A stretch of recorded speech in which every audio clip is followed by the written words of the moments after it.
Universities used to be highly regarded centres of learning, attended by scholars in pursuit of knowledge.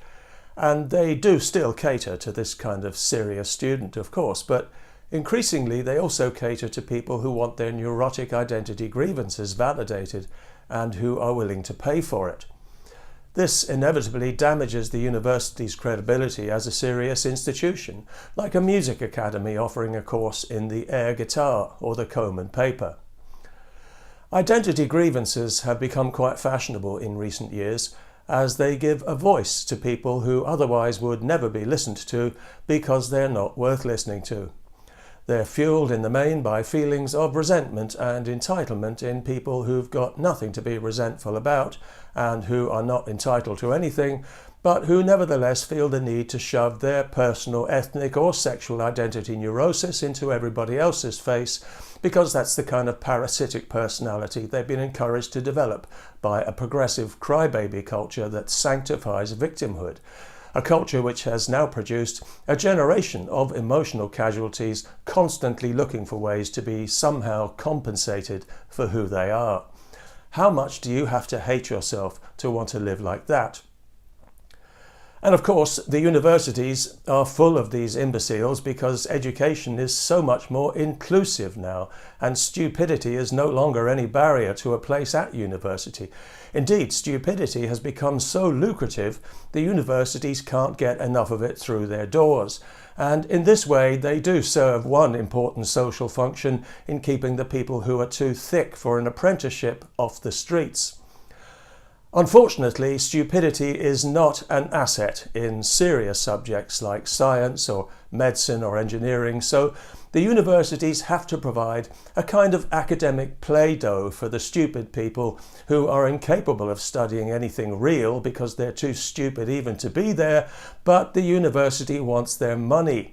So now you can get a PhD and call yourself professor in all kinds of poor me, social justice, identity grievance bollocks, but you can't get one in common sense. That's not on offer. Not that there would be anyone qualified to teach it if it was.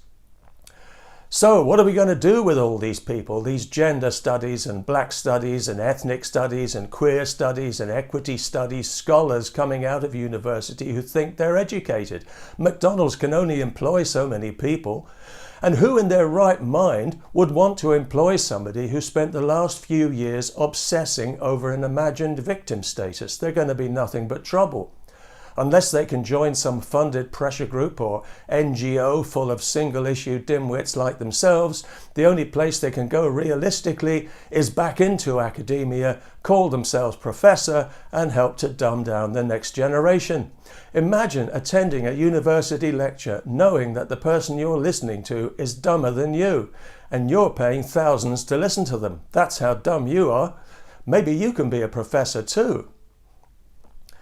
Of course, in the real world, as opposed to the fantasy rainbow world, there is no such thing as a professor of gender studies or a professor of black studies any more than there is an admiral of the boating pond.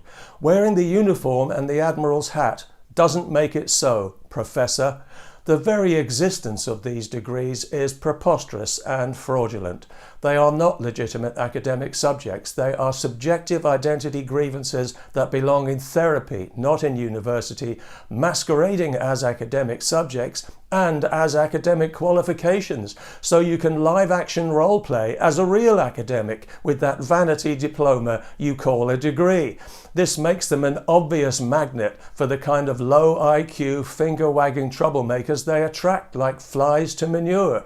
The kind of whiny, entitled, sanctimonious half-wits who are incapable of focusing on anything that doesn't feed their neuroses and reinforce their grievances. The kind of people who don't belong anywhere near a place of higher learning and whose presence there pollutes it for everyone. And if you think I'm talking about you, you chancer, you fraud, I am.